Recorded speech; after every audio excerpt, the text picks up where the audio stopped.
जबलपुर के पास गड़ा गांव में आपका जन्म हुआ। आपके एक मित्रवत भ्राता थे, उनका नाम था चतुर्भुज दास। आपका पूर्व का नाम था दामोदर दास, सेवक जी का। तो दामोदर दास और चतुर्भुज दास, आप में भक्ति के लक्षण तो थे, लेकिन कोई पथ दिखाने वाला नहीं था। एक बार कुछ रसिकों की टोली जबलपुर आई और जबलपुर से आपके गांव की तरफ आई। संत जनों ने पूछा, हाँ भाई इस गांव में कोई भक्त है? बोले हाँ, वो दामोदर दास और चतुर्भुज दास, उनके यहाँ चले जाओ। संत जन सब वहां पहुंच गए, वहां बैठ गए, कीर्तन होने लगा, सत्संग होने लगा।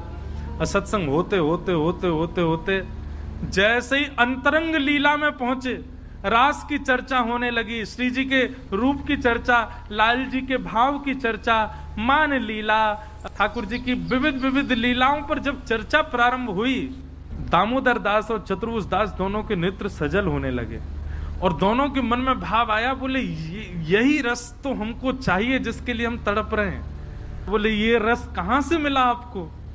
बोले अरे भैया कहा बताएं, वृंदावन में श्री राधा वल्लभ लाल जी को जिन्होंने प्रकट कियो, वृंदावन को जिन्होंने सुव्यवस्थित कियो, ऐसे श्री हितरवंश महाप्रभु, ये रस तो हमने बिंदु दई है, वो तो साक्षात खान है ऐसे रस की कि भाई बस अब तो वृंदावन जानो और श्री हितरवंश महाप्रभु से दीक्षा लेके आनी। संत जन तो वहां से प्रस्थान कर गए, पर आप दोनों के चिंतन करते करते करते करते घर के कार्य इतने पड़ गए कि 3 महीना बीत गए और दोनों वृंदावन नहीं गए।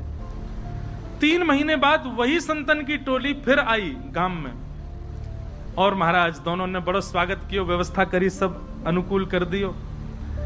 आज जब सत्संग प्रारंभ भयो, रस नहीं आ रहा है, भाव नहीं आ रहा है। जय जय वादना जैसी रस चर्चा करो ना, अब समुद्र ही सूख गयो तो रस चर्चा कहा सुनाऊं। दामोदर दास चतुर्भुज दास बोले मतलब? बोले श्री हितरवंश महाप्रभु जी लीला में प्रवेश कर गए कि भैया राजभोग कराई, श्री राधा वल्लभ लाल जी को राजभोग धरा करके, राजभोग पधरा करके और फिर श्री लाल जी की आरती आदि करके और बस कुंज में गए और फिर महाप्रभु जी को खूब ढूंढो, नहीं मिले।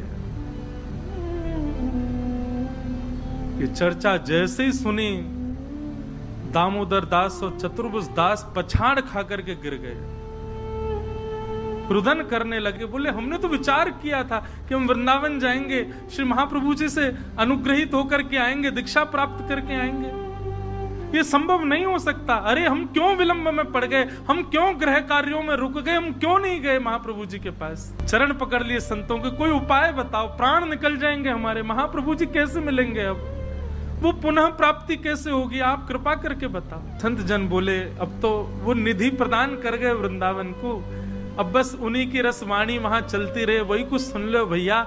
अब महाप्रभु जी तो लीला में प्रवेश कर गए। बोले आप उपाय बताओ ना, कैसे अब कुछ करो ना, कैसे हो सके, कोई तो उपाय होगा। बोले अरे भाई जो लीला में प्रवेश कर गए वहां के लिए कहां उपाय बताऊं?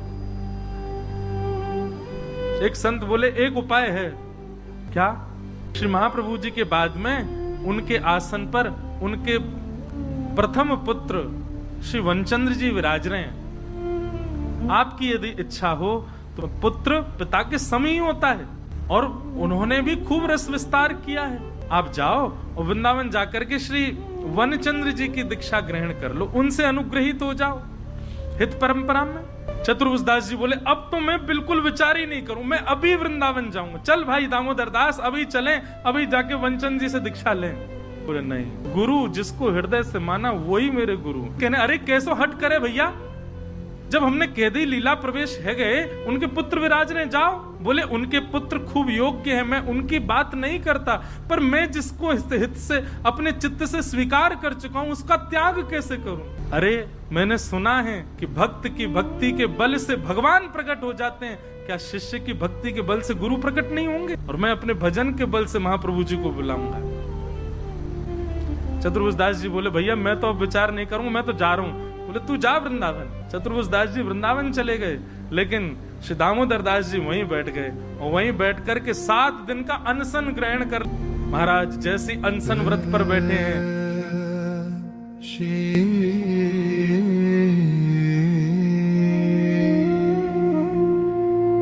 हित हरिवंश जी सुन लो मेरी पुकार, रोते रोते तुम्हें बुलाऊं।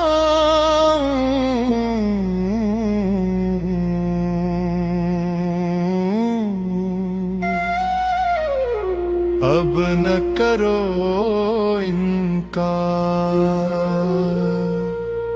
श्री हित हरिवंश जी, श्री हित हरिवंश जी। डूब रही है जीवन नैया, थामो एक ही बार। बिन तुम कौन सहारा देवे, टूटे सब आधारा। श्री हित हरिवंश जी, श्री हित हरिवंश जी, श्री हित हरिवंश जी।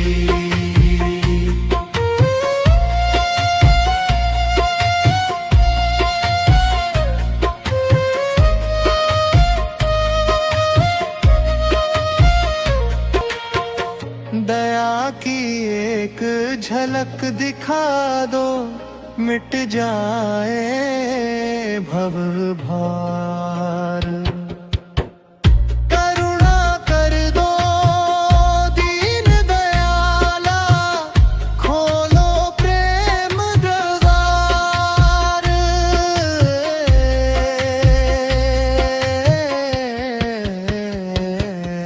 श्री हित हरिवंश जी, श्री हित हरिवंश जी। हरिवंश हरिवंश हरिवंश हरिवंश नाम का उच्चारण करते करते करते करते 7 दिन तो क्या 3 ही दिन पूर्ण हुए थे। 3 दिन होते ही श्री यमुना जी प्रकट हो गई, ब्रज प्रकट हो गया, कुंज प्रकट हो गई और श्री हरिवंश महाप्रभु प्रकट हो गए। हरिवंश जी, श्री हित हरिवंश जी। और प्रकट होकर के दामोदर दास भक्त को अपने हृदय से लगा लिया।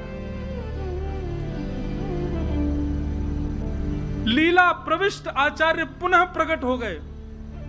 हित परंपरा की सब विधि बताई, हित चतुरासी जी प्रदान की और निज मंत्र गुरु दीक्षा प्रदान की। प्रदान करके कहा अब इस रस का विस्तार करो और नाम प्रदान कर दिया सेवक जी।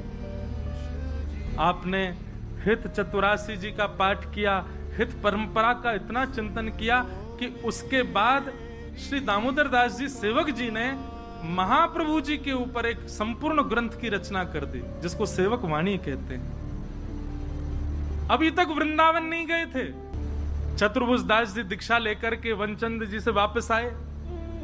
वापस आकर के देखा तो महाराज ये तो हरिवंश परंपरा का माथे पर शीश पर तिलक विराजमान और राधा वल्लभ हरिवंश कहते घूम रहे हैं। चतुर्भुज दास जी बोले हे दामोदर दास, हम तो दीक्षा ले आए। बोले मैंने भी ले ली। किन से? बोले श्री महाप्रभु जी, हरिवंश महाप्रभु आए, आकर के दीक्षा देके गए। बोले अरे तुम बात बना रहे हो। बोले मुझे पता थी तुम विश्वास नहीं हो। देखो हित चतुरासी जी और संपूर्ण हित परंपरा सुना दी बैठ करके, और श्री सेवक वाणी जी जो उन्होंने लिखी है महाप्रभु जी के भाव से पूरा ग्रंथ दिखा दी। बोले देखो महाप्रभु जी कृपा करके गए और दीक्षा। और श्री राधा वल्लभ जी के निज मंदिर में विराजमान श्री वनचंद्र जी को जैसे ये बात पता चली कि पूज्य आचार्य चरण, पूज्य पिताजी महाराज, पूज्य गुरुदेव भगवान श्री हरिवंश महाप्रभु लीला प्रवेश के बाद पुनः प्रकट हुए, प्रकट होकर किसी को दीक्षा देके गए। वनचंद जी ने पत्र लिखा, सेवक जी ने पत्र पढ़ा, वृंदावन से निमंत्रण पा करके आनंदित हो गए और पत्र लिख करके कहा सेवक जी आपको प्रणाम, हम आपको निमंत्रण दे रहे हैं, श्री जी आपको बुला रही हैं, आप वृंदावन आओ, श्री जी का भंडार लुटाएंगे हम, आपके आगमन की प्रसन्नता में उत्सव मनाया जाएगा वृंदावन में, आप वृंदावन पधारो, आपके दर्शन की अभिलाषा है। सेवक जी को केवल एक ही चिंता थी कि कहीं इन्होंने जो लिखा है मेरे जाने से ये लुटावेंगे उत्सव, वो उनको स्वीकार नहीं था। ऐसे कोई बड़े नहीं हम कि हमारे लिए श्री जी का भंडार लुटाया जाए। सेवक जी महाराज ने क्या किया, अपना रूप बदला, अवधूत रूप धारण किया, पूरे अंग पर रज लगा ली, केश मुड़ा दिए और विचित्र सा वेश धारण कर लिया, विचित्र से वस्त्र पहन लिए कि हमें कोई पहचाने ही नहीं, तो वृंदावन पहुंच जाए हम। महाराज जी कितनी सुंदर लीला है, सुनियो। सेवक जी वृंदावन आए, राधा वल्लभ जी के मंदिर में जैसे ही प्रवेश किया तो श्री राधा वल्लभ लाल जी वनचंद्र जी से चर्चा कर रहे, कुछ बात कर रहे थे लीला की। अच्छा, दर्शनार्थियों को तो देखने में लगता ठाकुर जी खड़े हैं बस, लेकिन वनचंद्र जी को सब अनुभूति होती, हाथ भी सीधे कर रहे हैं, बैठ भी रहे हैं, बोल भी रहे हैं, और सब बात हो रही। और चर्चा करते करते श्री राधा वल्लभ लाल जी बात उनसे कर रहे हैं और तिरछी नजर से ऐसे देख रहे हैं। और जैसे ही तिरछी नजर करी श्री राधा वल्लभ जी ने, बोले चर्चा मोते कर रहे हैं, देख कहां रहे हैं। जैसे ही पीछे मुड़ करके देखा तो एक अवधूत भेष में, केश नहीं है, अवधूत सा भेष है, कछु फटे पुराने से वस्त्र पहन रखे हैं, पूरे तन पर रज लगा रखी है। जैसे ही रूप देखा वनचंद जी ने, ठाकुर जी को देखा, बोले ठाकुर जी दृष्टि से किसी को नहीं देखते। जैसे ही देखा ठाकुर जी देख रहे हैं, तुरंत समझ गए, बोले कि ये सामान्य नहीं हो सकते। और इस वक्त पृथ्वी पर असामान्य केवल एक है, वो है सेवक जी महाराज। वनचंद जी को विश्वास हो गया यही सेवक जी हैं। तुरंत दौड़े मंदिर से, जाकर के श्री सेवक जी महाराज को हृदय से लगा लिया। सेवक जी बोले जय जय, आपको कैसे पता चला कि मैं हूं? बोले उनने बतायो। और जैसे कही उनने बतायो, सेवक जी के नेत्र सजल हो। वनचंद जी बोले हाँ भाई आज्ञा है, भंडार खोलो, लुटाओ। श्री जी के आभूषण, श्री जी की मणियां, श्री जी के स्वर्ण चांदी की सामग्री सब लुटाओ बधाई में। सेवक जी आए हैं, चरणों में गिर गए, बोले नहीं भगवान, श्री जी की सामग्री ऐसे मत करो आप, मुझको बहुत पीड़ा होगी। बोले अच्छा, तो अमनिया जो अभी तक श्री जी ने धारण नहीं करी है उनको रहने देंगे, जो श्री जी धारण कर चुकी हैं प्रसादी है युवा को लुटाएंगे। और महाराज पूरे वृंदावन में उत्सव भयो सेवक जी के आगमन को। वनचंद जी छत्रीन पर चढ़ चढ़ के लुटा रहे हैं, सेवक जी महाराज वृंदावन पधारे। वर्णन आता है कि श्री सेवक जी और श्री बड़ा रास मंडल पर विराजे, आप 6-7 दिन ही वृंदावन में रह पाए। महाराज जी उनको जो लीला थी वह इतना विरह हो रहा था, इतना मतलब असाधारण सी स्थिति उनकी हो रही थी कि वे रोक नहीं पा रहे थे स्वयं को। अब इसमें ऐसा कह लो कि वो नहीं रुक पा रहे थे, पर हम तो ऐसा कहेंगे कि श्री जी को मन ना लग रहा। बोले लाओ इनको कुंज के अंदर भीतर। एक दिन उठ करके गए और वहीं सामने एक कुंज थी, उस कुंज में प्रवेश कर गए और श्री सेवक जी महाराज भी लीला प्रविष्ट हो गए।